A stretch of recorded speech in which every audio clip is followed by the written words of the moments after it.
ভেজে নিলাম হলুদ আর লবণ দিয়ে। এখানে আমার মুরগিটা লবণ দিয়ে ভাজা হয়ে গেছে, এখন আমি এটা তুলে নিব। আর এখানে আমি দিয়েছি জিরার গুঁড়া, ধনিয়ার গুঁড়া, মরিচ গুঁড়া, হলুদ গুঁড়া। এখন পেঁয়াজ, আদা, রসুন তেলে ভেজে নিয়ে আমি সবগুলো একসাথে দিয়ে গুঁড়া করে নেব।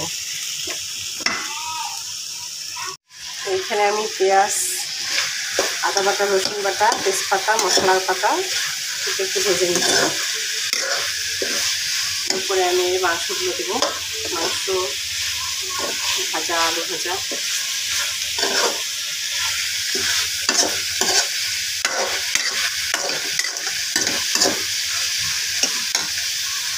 আলু দিয়ে মুরগি মাংস রান্না হয়ে গেছে।